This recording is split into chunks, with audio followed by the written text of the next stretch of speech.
ولا تركنوا إلى الذين ظلموا فتمسكم النار সূরা কাহাফ 113 নম্বর আয়াত।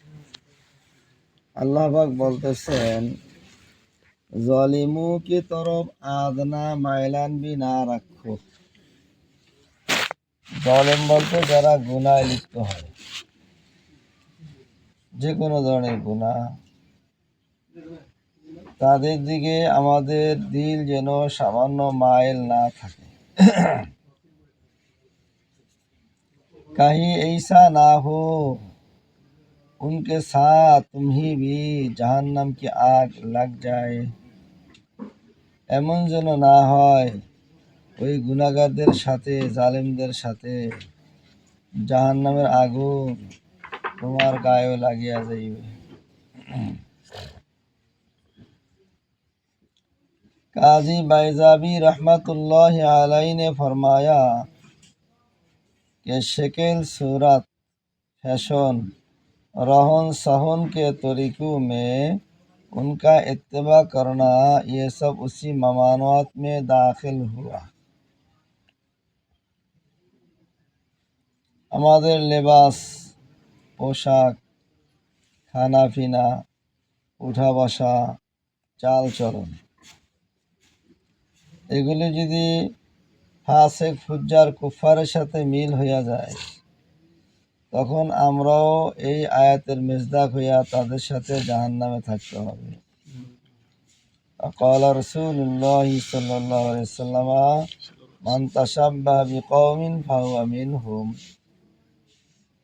রাসূলুল্লাহ সাল্লাল্লাহু আলাইহি ওয়াসাল্লাম ইরশাদ করেন, যে ব্যক্তি যাদের সাথে মিল রাখিয়া চলবে তাদের সাথেই তার হাসর হইবে।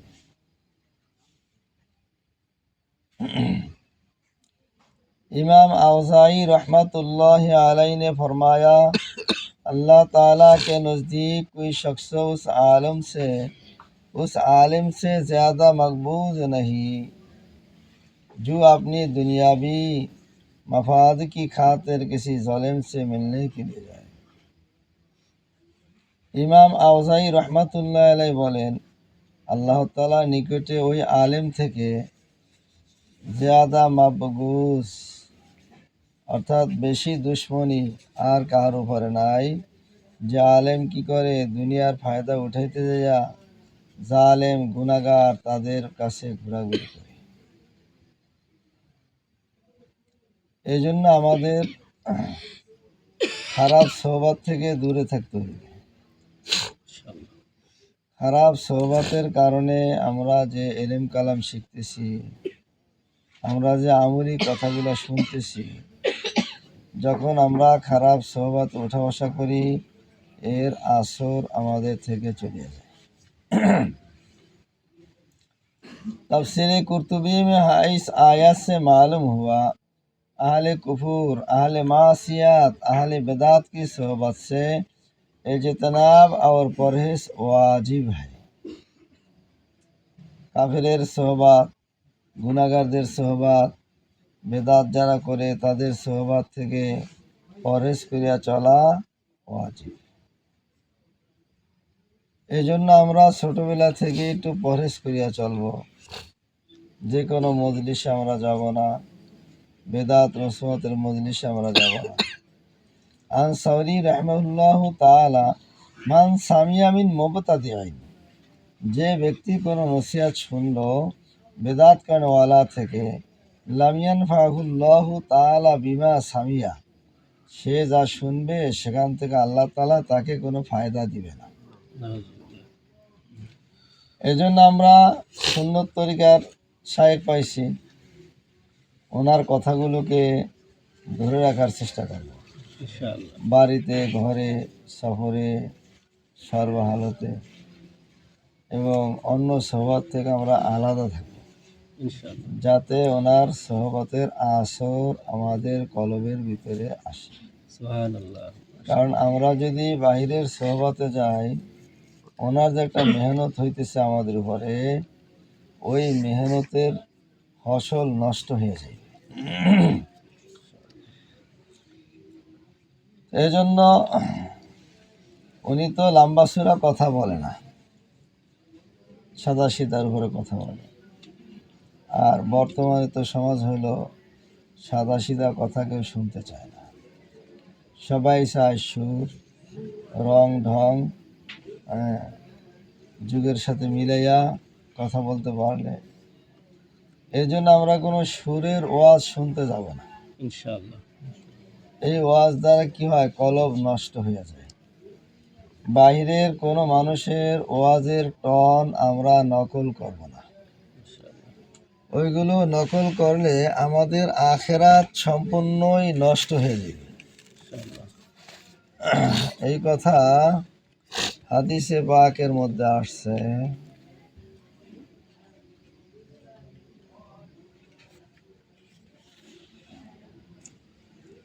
عن أبي هريرة رضي الله تعالى عنه قال আবু হুরায়রা রাদিয়াল্লাহু তাআলা আনহু থেকে বর্ণিত, ক্বালা রাসূলুল্লাহ সাল্লাল্লাহু আলাইহি ওয়াসাল্লাম, রাসূলুল্লাহ সাল্লাল্লাহু আলাইহি ওয়াসাল্লাম ইরশাদ করেন, মান তাআল্লামা সারফাল কালামে, যে ব্যক্তি কথা বলা শিখল, বয়ানের ঢং শিখল, লিউজ বিয়াবিহি কুলুবা রিজালে আবিন নাস, সে বিভিন্ন বয়ানের দ্বারা মানুষের কলব তার দিকে মাইল করবে, মানুষ তার দিকে মাইল হবে, তাকে দাওয়াত দেবে, তাকে হাদিয়া দেবে, তার তারিফ করবে।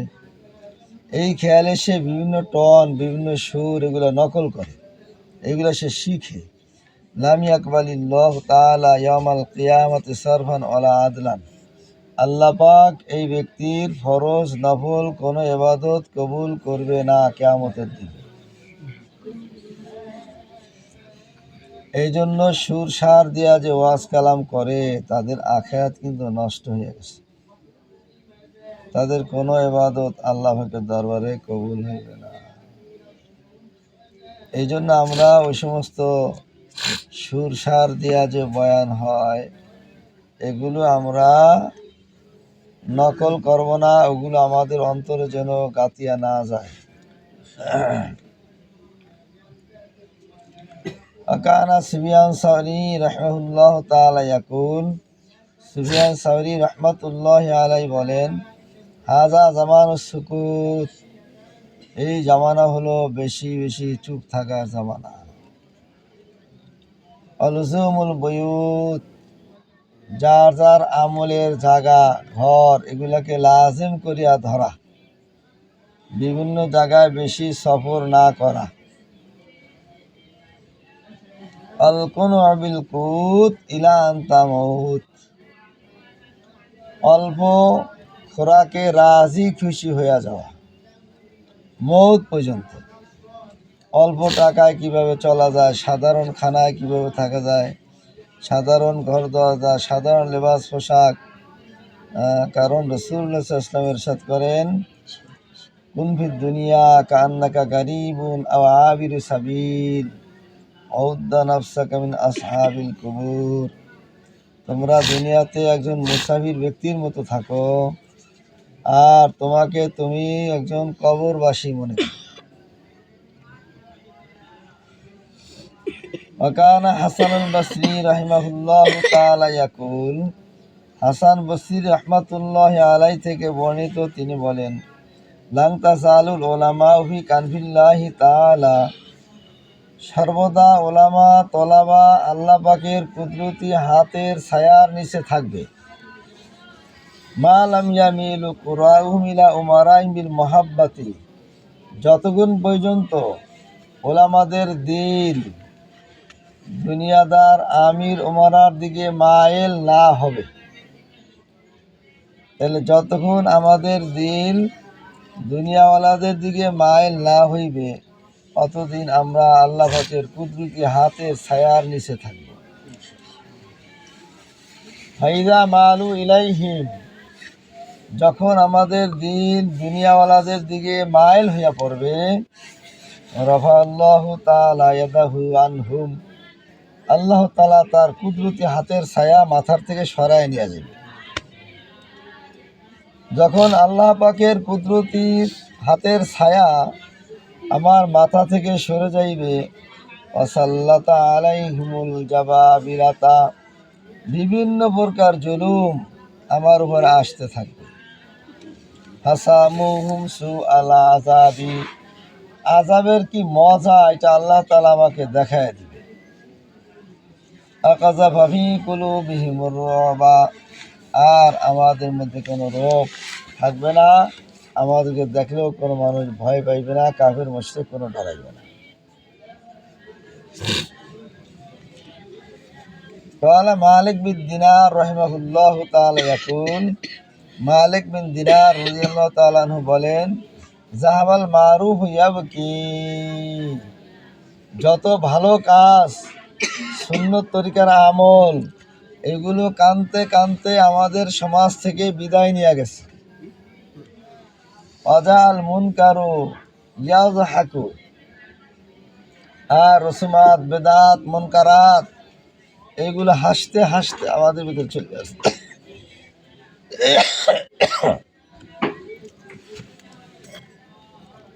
রসুমাত হাসতে হাসতে আমাদের মধ্যে চলে আসছে।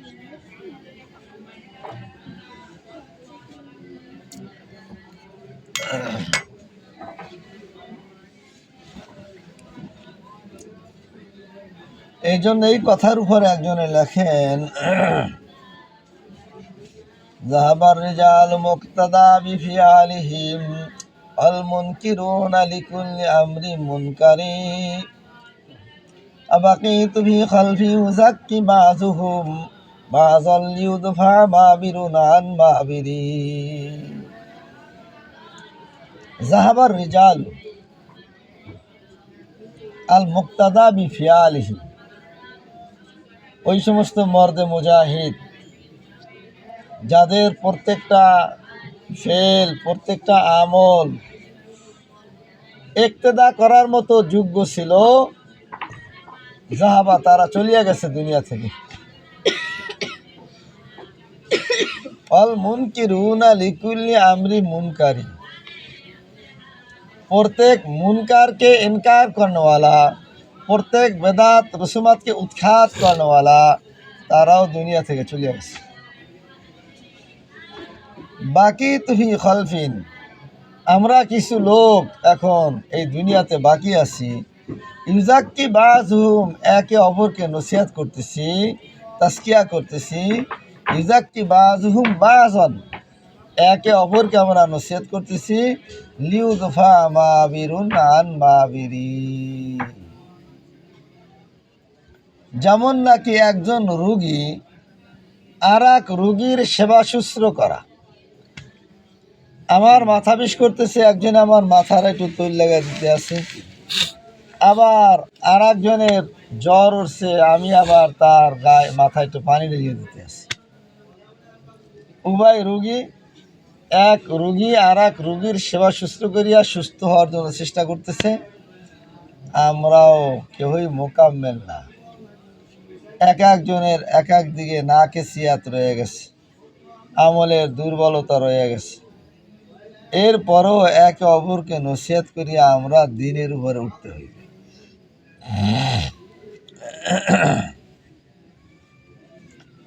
কানা হুযাইফা বিন ইয়ামান রাদিয়াল্লাহু তাআলা আনহু ইয়াকুল, হুযাইফা বিন ইয়ামান রাদিয়াল্লাহু তাআলা আনহু থেকে বর্ণিত,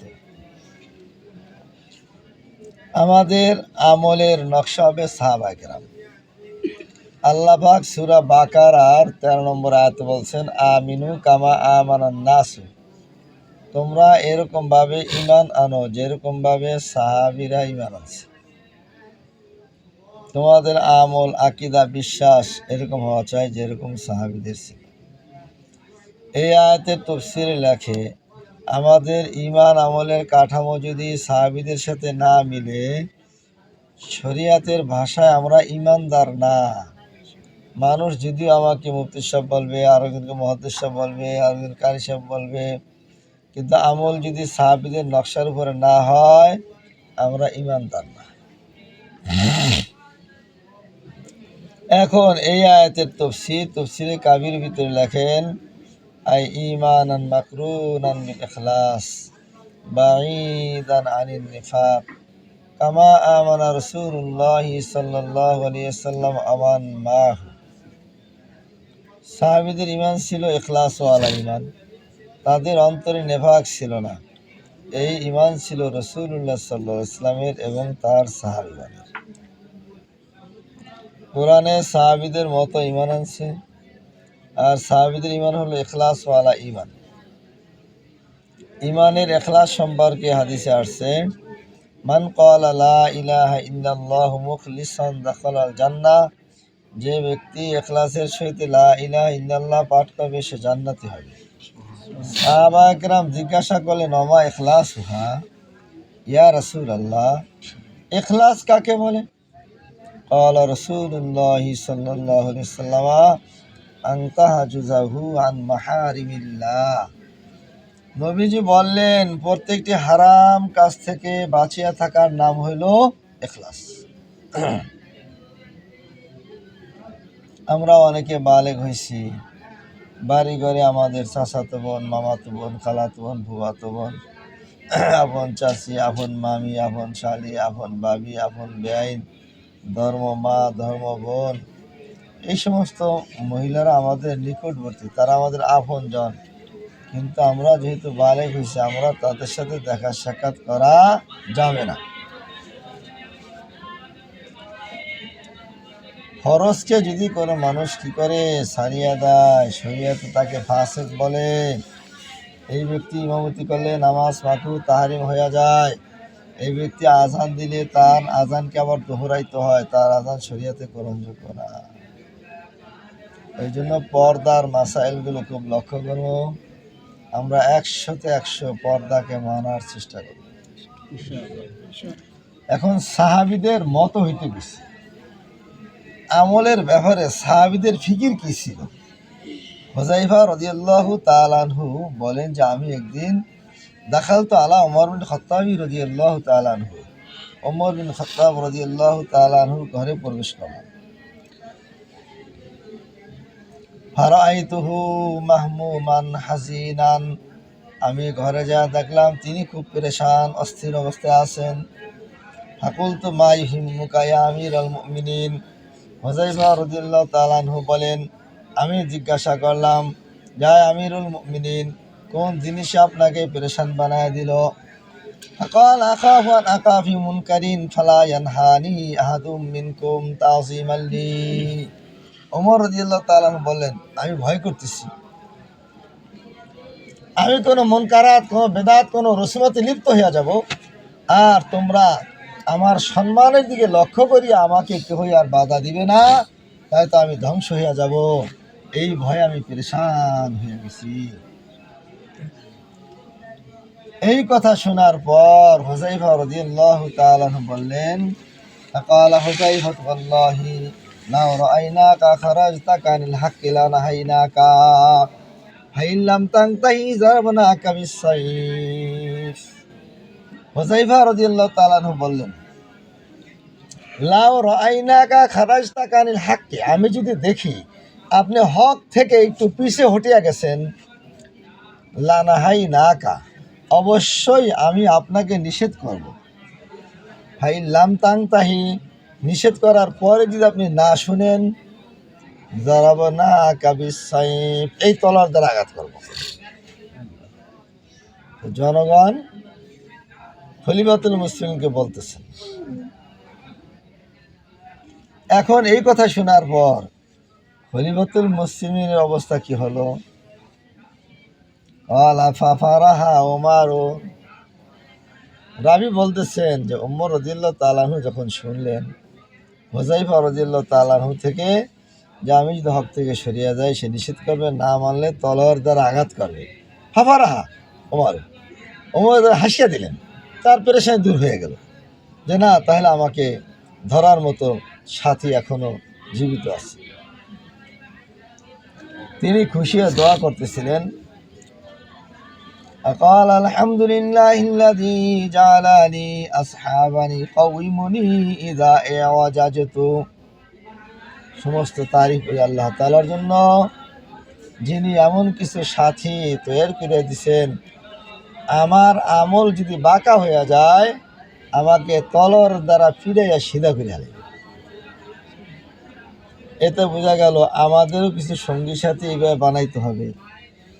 আমার কোনো আমল যদি ছুটিয়া যায় সেজন্য আমাকে ভুল ধরিয়া সংশোধনে নিয়ে আসে।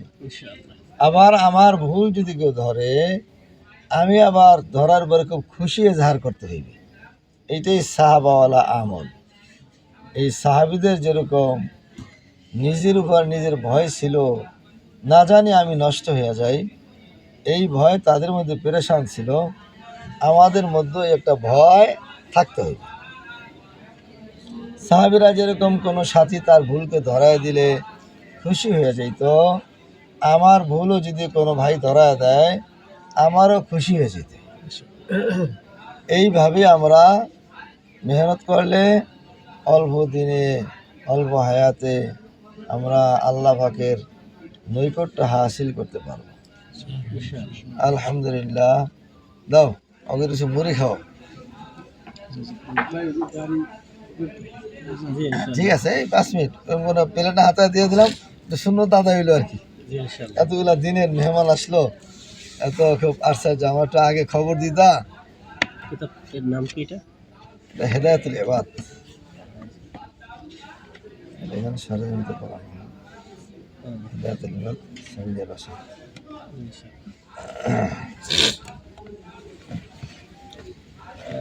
একটু জানার বিষয় আপনার পড়াশোনা একটু সংক্ষেপে। আমি তো জানি না। আগে দেশে পড়াশোনা করছি। কত সালে? 82 সালে ক্লাস 9 থেকে হেফজে ভর্তি গেছি। স্কুল থেকে স্কুল থেকে। বাড়ি এই জায়গায়? হ্যাঁ, বাড়ি এখানে।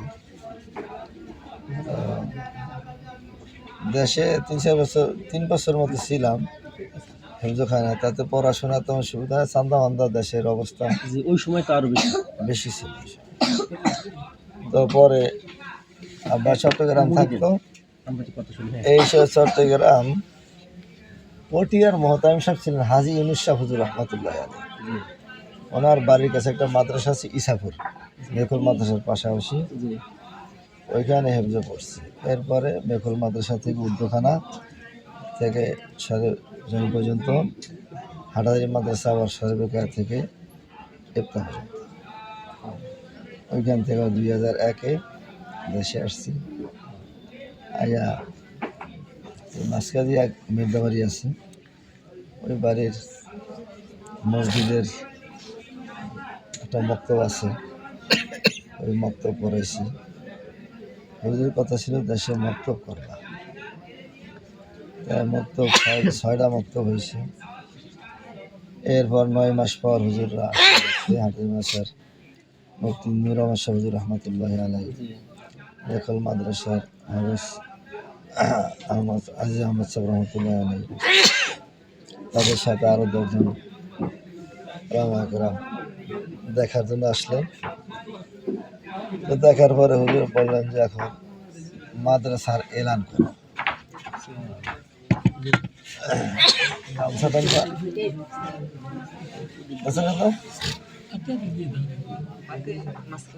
ফাঁকে ফাঁকে বসে তো তখন এলান হইল যে একটা মাদ্রাসা হওয়া দরকার। এর মধ্যে 5টা জায়গা মানুষে বললো মাদ্রাসার ব্যাপারে। তার মধ্যে এই জায়গাটাই ছিল দুর্বল, এখানে রোডঘাট বলতে কিছু ছিল না। আরো খালির পারে হুজুরদের এই জায়গাটাই পছন্দ হয়েছে। এরপরে বললো যে ঠিক আছে, আগে জায়গায় দলিল করবে, এরপর আস্তে আস্তে কাজ শুরু আর কি। 2001 থেকে এই পর্যন্ত আসছি। জায়গা আমার এবং মাদ্রাসা মিলে আসবে 4 একরের কাছাকাছি। জায়গা অল্প ছিল, 3 শতক 2 শতক এরকম হয়েছে। ওগুলোর উপরেই কাজ শুরু হয়েছে। আস্তে আস্তে মানুষ বিক্রি করছে, আমি কিনছি। এগুলো আস্তে আস্তে বাড়ছে।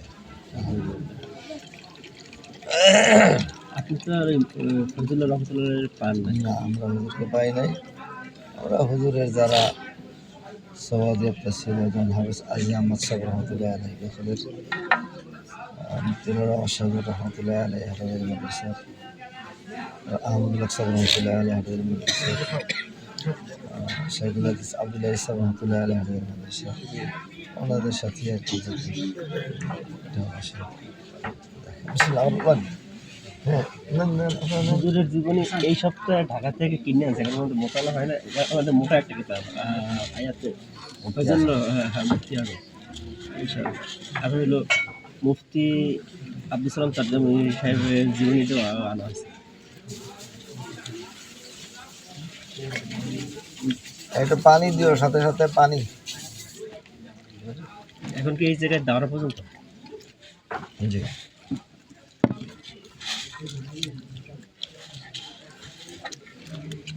আর এই যে মাদ্রাসা অবস্থা এইভাবে আছে, এটা মানে আকাবিরদের তর্জি ধরে রাখছে, মানে এই মানসিকতা কি, মানে এই আমার প্রশ্ন এই যে ডিজিটাল যুগে এখন যে বলছে সবাই ডিজিটাল স্মার্ট, এই যুগে আলহামদুলিল্লাহ এই ভিতরে দাওরা। চলতে যাইয়া জি সহিভাবে চলতে যায় এর বাইরে আমরা যাইতে পারতেছি না। এই জন্য আমরা তো কেউ পেছনে কালেকশন করি না, জি কোনো ডোনার নাই, জি আমার কোনো এরকম অনেক জায়গা আছে না 313 জনের একটা করে, জি ওই সমস্ত কিছুই নাই। আমরা আয়া মাদ্রাসা শুরু করছি, কোনো ভর্তি নেই, বেতন নেই, যে আইসে আরে পড়াইছে, এরকম পড়াইতে পড়াইতে শুরু হয়েছে। কোনো সাইনবোর্ড নেই, কিছু নাই।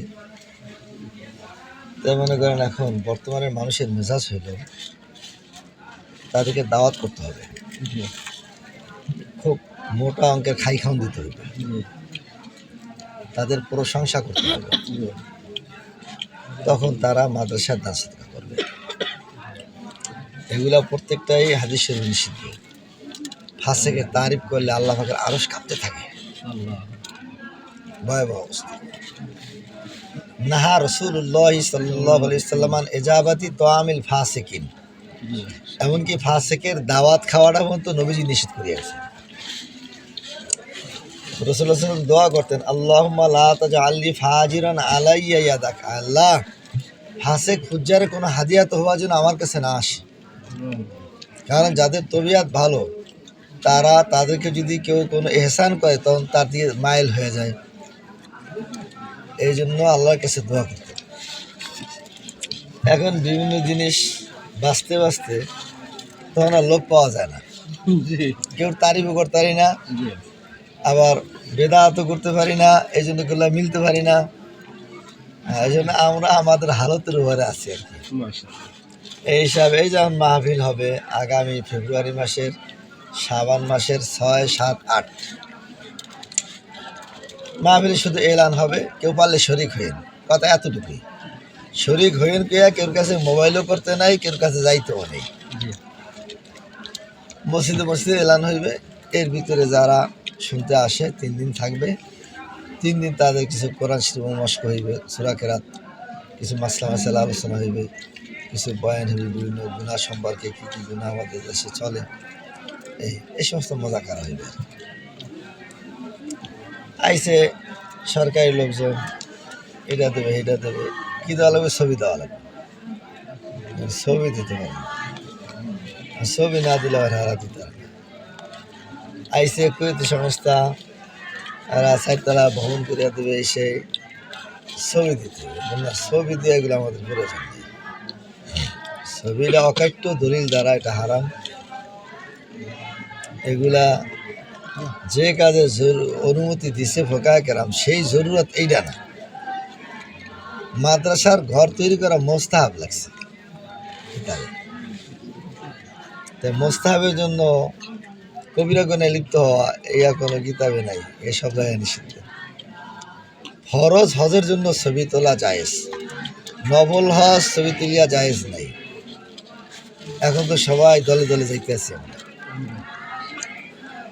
এইভাবে একবার আসছে ভোলা সাজান মেয়ের পক্ষ থেকে সাহায্য দেবে, কিছু লাগবে না, দেবে যারা দলের মানুষ। কয় টাকা দিবেন? 25,000। আমার সাইন করতে হবে কয় টাকার উপরে? 40,000 উপরে। আমি তারপর যদি কোনো সময় সরকারি হিসাব হয়, আমার থেকে 25,000 টাকার হিসাব নেবে না 40,000 টাকার? 40,000। আমি তার টাকা পাইলাম 25,000, 40,000 হিসাব কীভাবে দেবো?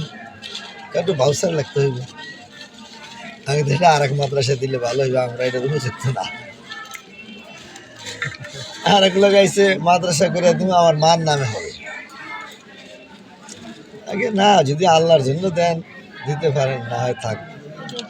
তো এইভাবে দেখা যায় কেউ সাথে আমরা অ্যাডজাস্ট হইতে পারতেছি না আর কি। আমাদের হুজুরা বলছে যে কোনো কাজ আসলে কিভাবে অল্প টাকায় চলা যায় সেটা বিক্রি করবা। এর চেয়েও কম টাকায় কেমনে চলা যায়, এর চেয়েও কম টাকায় কিভাবে চলা যায়, তাহলে চলতাম না। জরুরতেরও শেষ নাই, ভালোরও কোনো শেষ নেই। আলু ভর্তি দিয়ে ভাত খাইলে তাও ফ্যাট ভরে, গোস্ত মাছ দিয়ে খাইলে তাও ফ্যাট ভরে, কাম একই করবে। তাই ওইভাবেই চলার চেষ্টা করতে যাই আমরা বেশি একটা আগাইতে পারতেছি না। তবে আলহামদুলিল্লাহ, আল্লাহ শুকরিয়া, কোনো অসুবিধাও নাই, আল্লাহ ভালো চালাইতেছে। এই বিএনপি আইসি হওয়া অসুবিধা নাই, আওয়ামী লীগ ছিল হওয়া অসুবিধা নেই। আমার এখন মামা আওয়ামী লীগের চেয়ারম্যান ছিল 16 বছর, শেখ শহীদ। আলহামদুলিল্লাহ 16 বছরে আর কাছে 10 টাকার জন্য কোনো সময় যায়নি, আর কোনো সময় তার পক্ষ থেকে আগুস্তা চাউল হয়নি, একটা কলও হয়নি।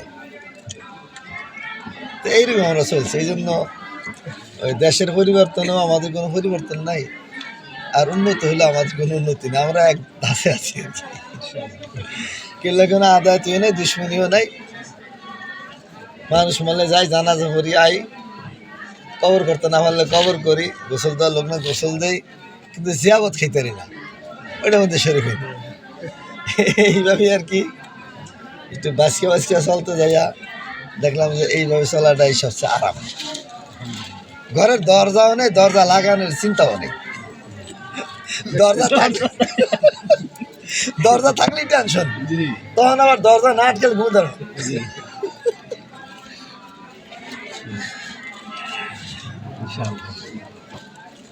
ওমর রাদিয়াল্লাহু তাআলা আনহু যখন তার অধীনস্থ খোলাফা যারা ছিল, প্রায় 153টা রাষ্ট্রের উনি শাসন করতেন। ওনার অধীনস্থ খলিফাদেরকে বিদায় করার সময় উনি কিছু নসিহত করতেন।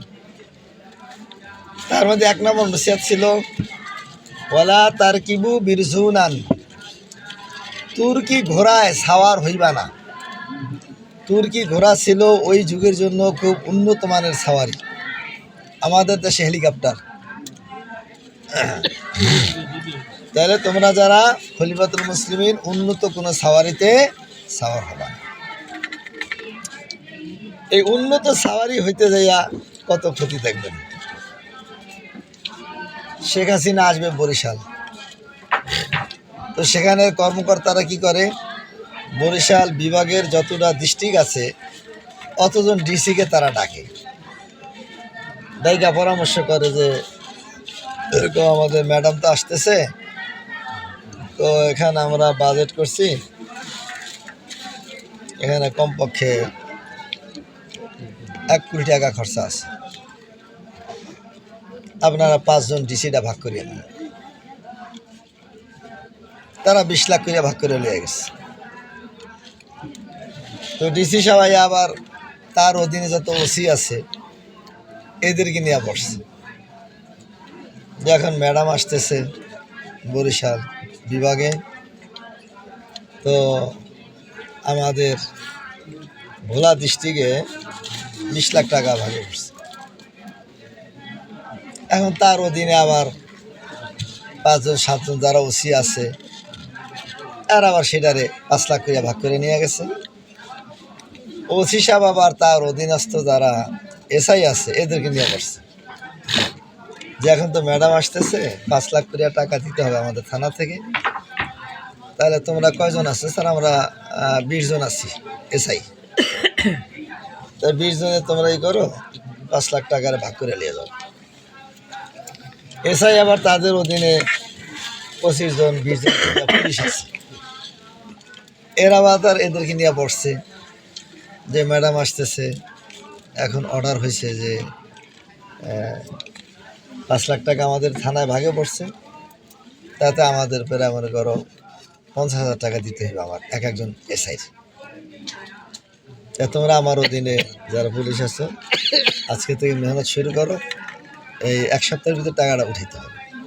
বাস রোডে গাড়ি দাঁড়ায় গেছে গিয়ে হঠাৎ মোটরসাইকেল ধরতে আসে, হ্যাঁ কী হয়েছে, সব ঠিক কাগজপত্র, তা আপনি পায়জামা কোথায়, লুঙ্গি ভিঙ্গি আসলেন কেন, সাইডে রাখেন, তাদের 500 টাকা দেয়, ফিরিয়ে দেয়। গাড়ি ঠেকাইছে, হ্যাঁ সাইড করে কাগজ দেখতে হবে, কাগজ সব ঠিক।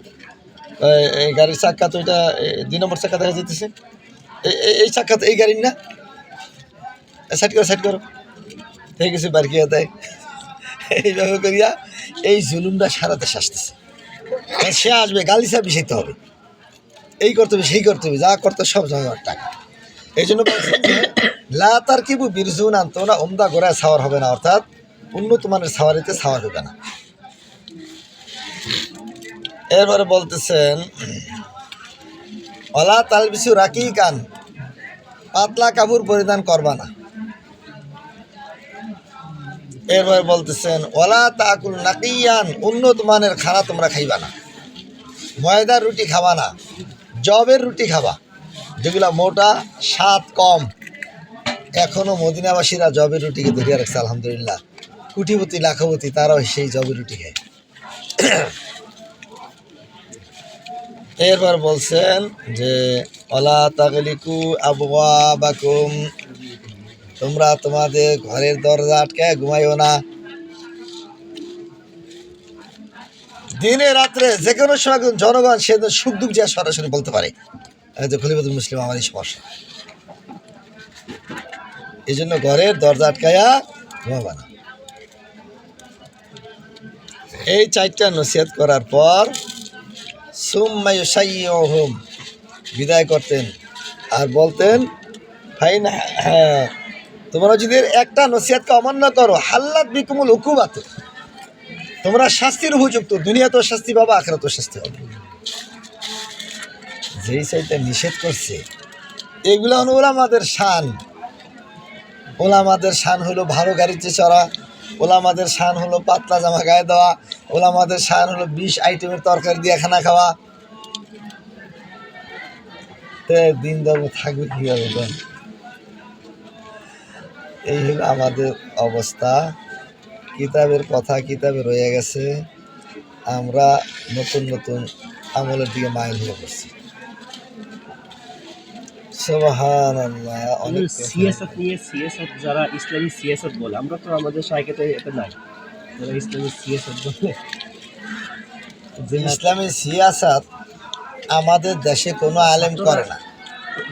ছাত্র আস্তে আস্তে যাক, আমরা হ্যাঁ সাহেব এ ভাই এই সাবিন ভাই, ছাত্র নিয়ে আস্তে আস্তে ওঠেন, আমরা আসতেছি। ইসলামী সিয়াসত আমাদের দেশে নাই। এইটাই কেমনে নাই? আপনার বলবেন যারা তো ঢাকা থেকে ওয়ালাইকুম আসসালাম বিভিন্ন দলের লোকজন আসে, তা জানা যারা গণতন্ত্র করে এখন তোমরা এমনি বাদ দিয়ে দিছি, এটা তো পুকুরি মতো বাদ, ইয়া করিয়া কোনো ইসলাম দেশে আসবে না। এখন আইসে যারা খেলাফত প্রতিষ্ঠা করবে তারা আইসে, কেউ যে ঠিক আছে আপনি গণতন্ত্র পছন্দ করেন না, এটা আমরাও পছন্দ করি না, তবে আমরা তখন খেলাফত প্রতিষ্ঠা করব, এইটার ব্যাপারে আপনার কি ভূমিকা? তো আমি বললাম যে আচ্ছা, খেলাফত প্রতিষ্ঠা করার জন্য আল্লাহ পাক কোরআনে কি শর্ত দিছে? আল্লাহ পাক বলতেছেন ওয়াদাল্লাহু, আল্লাহ তাআলা ওয়াদা করছেন আল্লাযীনা আমানু মিনকুম, তোমাদের মধ্য থেকে যারা ঈমান আনছে। ঈমানের সংজ্ঞা তো সাহাবায়ে কেরাম, সাহাবীদের ঈমানের সংজ্ঞা হলো কবিরা গুনাহ না করা। মান ক্বালা লা ইলাহা ইল্লাল্লাহ মুখলিসান দাখালাল জান্নাহ। যখন জিজ্ঞাসা করলো আমা ইখলাসুহা ক্বালা আন তাহাজুদান মাহারিমিল্লাহ, ইখলাসের মানে হারাম কামকে ছাড়িয়ে দেওয়া।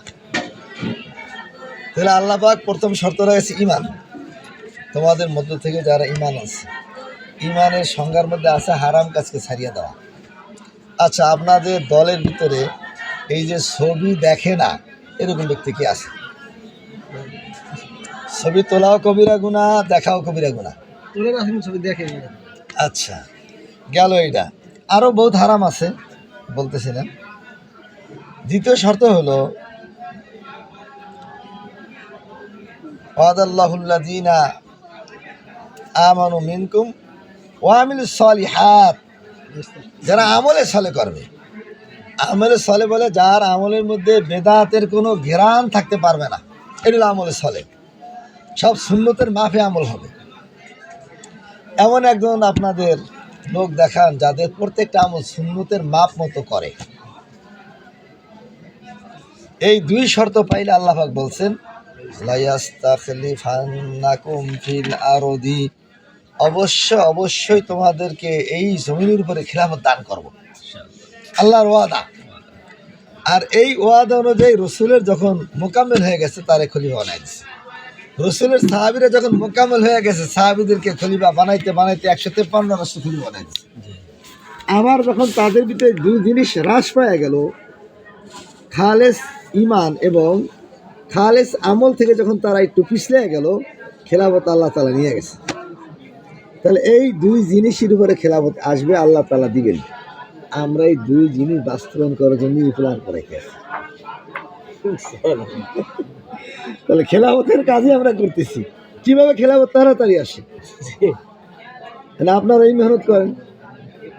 আর কিছু না হলে কমপক্ষে ইমাম মাহাদি রাদিয়াল্লাহু তাআলা আশীর্বাদ দিচ্ছে, এরকম কিছু লোক পায় তাদের দ্বারা সে খেলাফত কায়েম করে ফেলে। তা আমরা এই খেলাফতের কাজ করতেছি, সিয়াসতের কাজ আমরা এইভাবেই করতেছি। তাহলে এখন কি জমিনের উপরে খেলাফত থাকবে না? খেলাফত এখনো আছে, আগেও ছিল।